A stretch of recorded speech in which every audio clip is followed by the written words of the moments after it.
Rape. When one person tries to take away the agency of another by using brute force and violence, I think we can all agree as good upstanding citizens that rape is an unacceptable part of our society. I've been certified as a rape aggression defense instructor, also known as a RAD instructor, which basically means that I've worked with the BYU police force teaching women how to defend themselves against an attacker. 91% of US rape victims are female, and I, as a female, feel it's my duty to impart the knowledge I have on this topic to you and those you love. My goal tonight is to be able to convey to you that Provo is not as safe as we think it is. That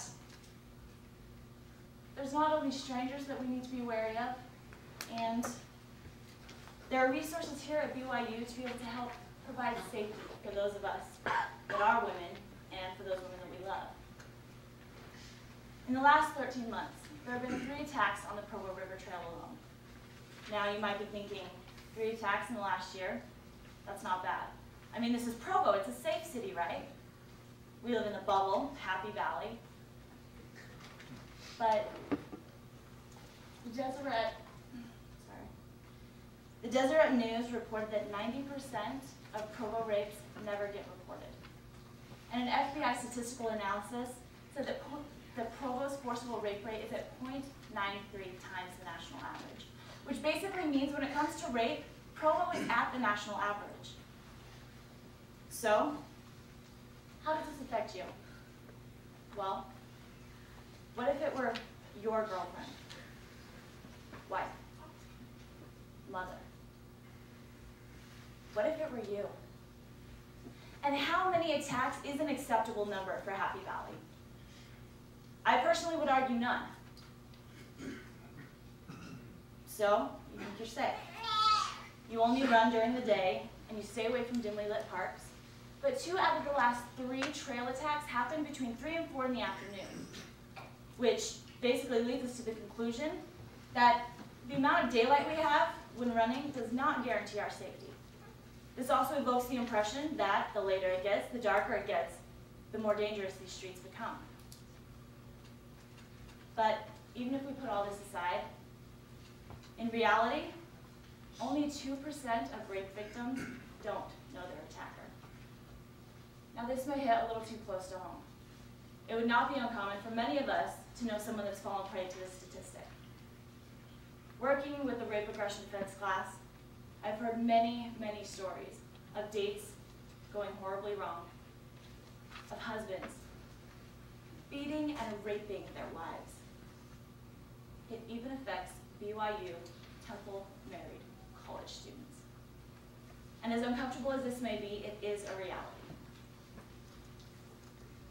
Now, it's not my intent to instill fear into you before your next date, but to give you the tools and the power you need to be able to change your chances and the chances of someone you love from falling prey to this statistic. So, what can we do to be able to keep ourselves and those women we love safe? Well, BYU offers classes to be able to do just that. Yes, there are many things that we can do to be able to avoid situations where an attack may be possible, but if in the unimaginable event that something like this does happen, it's important that women have the tools to be able to defend themselves against those that would otherwise use force to hurt and violate these daughters of God. So what am I asking? I'm asking for you to sacrifice 2 hours a week for 1 semester and learn how to defend yourselves. In my experience and the experience of many people that have done the RAD program, these techniques have been proven time and time again to be effective. This could help your wife,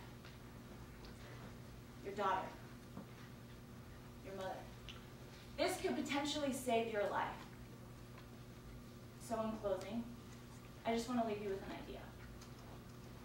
Yes, we live in Provo, but there are dangers all around us. And it may not be the stranger across the street that we need to be worried about. BYU has the resources for us to be able to stay safe. So, take the time tonight and register for Exercise Science 155 under self-defense. The RAD program empowers women. It can change your life. So please, just take the time